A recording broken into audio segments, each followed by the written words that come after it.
ಹೇಗಿದೆ Kantara chapter 1 cinema? ಬನ್ನಿ ಕಾಂತಾರ ಸಿನಿಮಾದ ವಿಮರ್ಶೆ ನೋಡೋಣ. Hi friends, welcome back to ಐಫೈ ಕನ್ನಡ ಯೂಟ್ಯೂಬ್ ಚಾನಲ್. ನಾನು ನಿಮ್ಮ ಬೈಕಿ ವೀಕ್ಷಕರೇ, ಈ ವಿಡಿಯೋನ ಶುರು ಮಾಡೋದಕ್ಕೆ ಮುಂಚೆ ಒಂದೊಂದು ರಿಕ್ವೆಸ್ಟ್ ಇದೆ. ಈ ವಿಡಿಯೋ ನಿಮಗೆ ಇಷ್ಟ ಆದ್ರೆ ದಯವಿಟ್ಟು ಲೈಕ್ ಮಾಡಿ ಮತ್ತು ಈ ವಿಡಿಯೋನ ಶೇರ್ ಮಾಡಿ. ಕನ್ನಡ ಸಿನಿಮಾಗೆ, ಕನ್ನಡ ಚಾನಲ್ಗೆ, ಕನ್ನಡಿಗರಿಗೆ, ಕನ್ನಡಿಗರ ಬೆಂಬಲವೇ ಅಗತ್ಯ ಆಗುತ್ತೆ. ವೀಕ್ಷಕರೇ, ಸರಿಯಾಗಿ 3 ವರ್ಷದ ಹಿಂದೆ ತೆರೆ ಕಂಡಂತಹ ಕಾಂತಾರ ಸಿನಿಮಾವು ದೇಶಾದ್ಯಂತ ಮಾಡಿದ ಮೋಡಿ ಸಾಮಾನ್ಯದಲ್ಲ. ಬಾಕ್ಸ್ ಆಫೀಸ್ ಅನ್ನೇ ಉಡಾಯಿಸಿ ಪ್ರಪಂಚದ ಗೆಲುವನ್ನು ತನ್ನದಾಗಿಸಿಕೊಂಡು ಅವತ್ತಿಗೆ ಅದರಲ್ಲಿ ಪಾರ್ಟ್ 2 ಮಾಡುವ ಬಗ್ಗೆ ಯಾವುದೇ ಮಾತಿರಲಿಲ್ಲ. ಆದ್ರೆ ಕೆಲವೇ ದಿನಗಳಲ್ಲಿ ಕಾಂತಾರ ಸಿನಿಮಾದ ಪ್ರೀಕ್ವೆಲ್ ಮಾಡ್ತೀವಿ, ಕ್ರಿಸ್ತಶಕ 400ರಿಂದ 500 ಕಾಲಘಟ್ಟದ ಕತೆ ಹೇಳ್ತೀವಿ ಅಂತ ರಿಷಬ್ ಶೆಟ್ಟಿ ಹೇಳಿದಾಗ ನಿಜಕ್ಕೂ ಏನು ಮಾಡಬಹುದು ಎಂದು ಕುತೂಹಲವಿತ್ತು. ಇದೀಗ ಆ ಕುತೂಹಲಕ್ಕೆ ತೆರೆ ಬಿದ್ದಿದೆ. ಕಾಂತಾರ ಚಾಪ್ಟರ್ 1 ಸಿನಿಮಾ ತೆರೆ ಕಂಡಿದೆ. ಕಾಂತಾರ ಸಿನಿಮಾದಲ್ಲಿ ಕರಾವಳಿ ಸೊಗಡು, ದೈವಗಳ ಬಗ್ಗೆ ಹೇಳುತ್ತಲೇ ಅಲ್ಲಿನ ಬದುಕನ್ನು ಕಟ್ಟಿಕೊಟ್ಟ ಪರಿ ಸಿನಿಪ್ರಿಯರನ್ನು ಸೆಳೆದಿತ್ತು ಮತ್ತು ಅದು ಆಗಿನ ಕಾಲಘಟ್ಟದ ಕಥೆಯಾಗಿತ್ತು. ಆದ್ರೆ ಇದೀಗ ಕಾಂತಾರ ಚಾಪ್ಟರ್ 1 ಸಿನಿಮಾ ರಿಷಬ್ ಶೆಟ್ಟಿ ಸುಮಾರು 1500 ವರ್ಷ ಹಿಂದಕ್ಕೆ ಹೋಗಿದ್ದಾರೆ. ಕ್ರಿಸ್ತಶಕ 4-5 ಶತಮಾನದ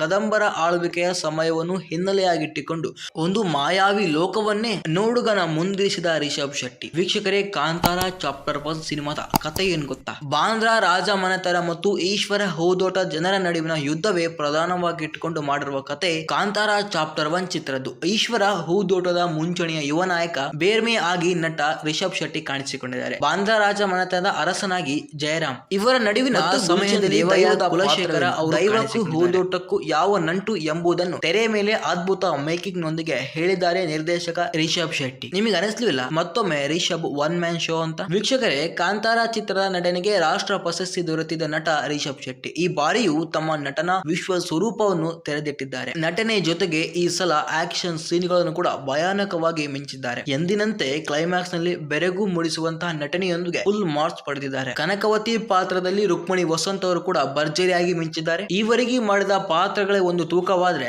ಕನಕವತಿ ಪಾತ್ರದಲ್ಲಿ ರುಕ್ಮಿಣಿ ನಟನೆಯ ಮತ್ತೊಂದು ತೂಕ. ಕುಲಶೇಖರ ಪಾತ್ರದಲ್ಲಿ ನಟಿಸಿರುವಂತಹ ಗುಲ್ಶನ್ ದೇವಯ್ಯ ಅವರಿಂದ ಇನ್ನಷ್ಟು ನಿರೀಕ್ಷೆ ಇತ್ತು. ಇನ್ನು ಜಯರಾಮ್ ಅವರದ್ದು ತೂಕದ ನಟನೆ. ಇದರಲ್ಲಿ ದುಃಖದ ಸಂಗತಿ ಎಂದೇ ರಾಕೇಶ್ ಪೂಜಾರಿ ಅವರನ್ನ ಕಳ್ಕೊಂಡಿರೋದು. ಅಜನೀಶ್ ವಿಚಾರದಲ್ಲಿ ಸ್ವಲ್ಪ ಖುಷಿ, ಸ್ವಲ್ಪ ಬೇಸರ. ಯಾಕೆ ಗೊತ್ತಾ? ಕಾಂತಾರ ಸಿನಿಮಾದ ಸಂಗೀತಕ್ಕಾಗಿ ಅಜನೀಶ್ ಲೋಕನಾಥ್ ಅವರು ಭಾರಿ ಮೆಚ್ಚುಗೆಯನ್ನು ಪಡೆದುಕೊಂಡಿದ್ದಾರೆ. ಹೀಗಾಗಿ ಕಾಂತಾರ ಚಾಪ್ಟರ್ 1 ಸಿನಿಮಾದಲ್ಲಿ ಅವರ ಸಂಗೀತ ಸಂಯೋಜನೆ, ಹಾಡುಗಳ ಮೇಲೆ ಭಾರಿ ನಿರೀಕ್ಷೆ ಇತ್ತು. ಈ ಸಲ ಇನ್ನೂ ಬೇರೆದೇನೋ ವಿಶೇಷವಾದದ್ದು ಸಿಗಲಿದೆ ಎಂದು ಕಾತರ ಇತ್ತು. ಆದ್ರೆ ಕಾಂತಾರ ಚಿತ್ರದ ಕರ್ಮ ಸಾಂಗ್ 2 ನನ್ನೇ ಬೇರೆ ರಿಲೀಕ್ಸ್ ಬಳಕೆ ಮಾಡಲಾಗಿದೆ. ಜೊತೆಗೆ ವರಾಹ ರೂಪಂ ಸಾಂಗ್ ಕೂಡ ಪುನರ್ ಬಳಕೆ ಆಗಿದೆ. ಅದು ಒಂಚೂರು ನಿರಾಸೆ ಮೂಡಿಸ್ತಾ ಇದೆ. ಅದರ ಜೊತೆಗೆ ಇನ್ನೆರಡು ಹಾಡುಗಳಿದ್ದರೂ ಅಷ್ಟೇನು ಗಮನ ಸೆಳೆಯುವಂತಿರಲಿಲ್ಲ. ಆದ್ರೆ ಹಿನ್ನೆಲೆ ಸಂಗೀತದಲ್ಲಿ ಈ ಬಾರಿ ಮತ್ತೆ ಮ್ಯಾಜಿಕ್ ಮೂಡಿಸಿದ್ದಾರೆ ಅಜನೀಶ್. ಮೇಕಿಂಗ್ ಗೆ ಗಮನ ನೀಡಿದ ರಿಷಬ್ ಶೆಟ್ಟಿ ಯಾವ ರೀತಿ ಗೊತ್ತಾ? ಕಾಂತಾರ ಸಿನಿಮಾವು ಸಿಂಪಲ್ ಮೇಕಿಂಗ್ ನಿಂದ ಕೂಡಿತ್ತು. ಕತೆಗೆ ಎಷ್ಟು ಬೇಕೋ ಅಷ್ಟನ್ನು ಖರ್ಚು ಮಾಡಲಾಗಿತ್ತು. ಆದ್ರೆ ಈ ಪ್ರೀಕ್ವೆಲ್ ನಲ್ಲಿ ಅದ್ದೂರಿ ಮೇಕಿಂಗ್ ಮೇಲೆ ಹೆಚ್ಚಿನ ಗಮನ ನೀಡಲಾಗ್ತಾ ಇದೆ. ಒಂದಿಡೀ ಊರನ್ನೇ ಸೃಷ್ಟಿ ಮಾಡಲಾಗಿದೆ. ದೇವಸ್ಥಾನ,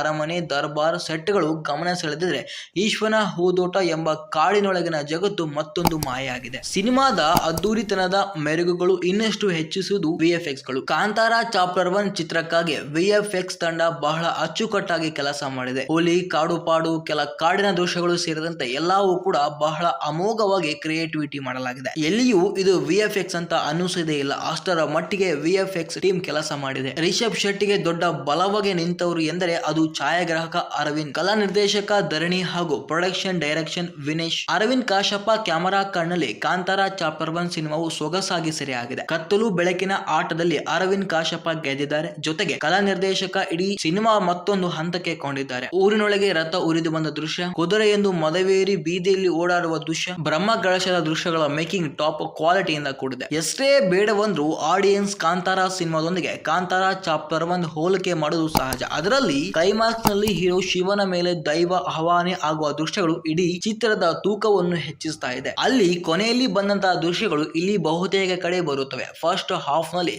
ಸಿನಿಮಾ ಕಥಾ ವಿಸ್ತರಣೆ, ಪಾತ್ರ ಪರಿಚಯಗಳಿಂದ ಕೂಡಿದ್ದು ಮತ್ತು ಒಂದು ಆಕ್ಷನ್ ಸೀನ್ ಮೂಲಕ ಮುಗಿಯುತ್ತದೆ. ಇಂಟರ್ವೆಲ್ಗೂ ಮುನ್ನ ಬರುವಂತಹ ಆ ಸೀನ್ ಬಹಳಷ್ಟು ರೋಮಾಂಚನಕಾರಿಯಾಗಿದೆ. ಆದ್ರೆ ಸೆಕೆಂಡ್ ಹಾಫ್ ನಲ್ಲಿ ಆಕ್ಷನ್ ಗೆ ಭಾರಿ ಮಹತ್ವ ನೀಡಲಾಗಿದೆ. ಅದರ ಅಬ್ಬರ ಜೋರಾಗಿಯೇ ಇದೆ. ಯುದ್ಧದ ಸೀನ್ ನಲ್ಲಿ ಬಾಹುಬಲಿ ಪ್ರದರ್ಶನ ಮಾಡಲಾಗಿದೆ. ಉಳಿದಂತೆ ಕರಾವಳಿಯ ಬಹುತೇಕ ದೈವಗಳ ಪರಿಚಯವೇ ಇದೆ. ಕೊನೆಗೆ ಕ್ಲೈಮ್ಯಾಕ್ಸ್ ನಲ್ಲಿ ಮತ್ತೊಂದು ರಣ ಭಯಂಕರ ಆಕ್ಷನ್ ಸೀನ್ ಅನ್ನು ಕೂಡ ಸಂಯೋಜನಿಸಿಕೊಟ್ಟಿದ್ದಾರೆ. ಜೊತೆಗೆ ಟ್ವಿಸ್ಟ್ ಗಳು ಕೂಡ ಇದೆ. ಆದ್ರೆ ಸಿನಿಮಾ ಮಾತ್ರ ಅದ್ದೂರಿಯಾಗಿದೆ. ನೀವು ಈ ಮೂವಿನ ಮೊಬೈಲ್ ಅಲ್ಲಿ, ಟಿವಿ ನೋಡೋದ್ ಬಿಟ್ಟು ಥಿಯೇಟರ್ ಗೆ ಹೋಗಿ ನೋಡಿ. ಕನ್ನಡ ಸಿನಿಮಾನ, ಕನ್ನಡ ಚಾನಲ್ ಕನ್ನಡಿಗರೇ ಬೆಳೆಸಬೇಕು. ಈ ವಿಡಿಯೋ ಬಗ್ಗೆ ನಿಮ್ಮ ಅಭಿಪ್ರಾಯ ಕಮೆಂಟ್ ಮಾಡಿ. ಇನ್ನು ಇದೇ ತರ ಸಿನಿಮಾದ ಸೂಪರ್ ಹಿಟ್ ನ್ಯೂಸ್ಗೋಸ್ಕರ ಐ5 ಕನ್ನಡ ಚಾನಲ್ ಸಬ್ಸ್ಕ್ರೈಬ್ ಮಾಡಿಕೊಳ್ಳಿ. ಮತ್ತೆ ಸಿಗೋಣ ಮುಂದಿನ ವಿಡಿಯೋದಲ್ಲಿ.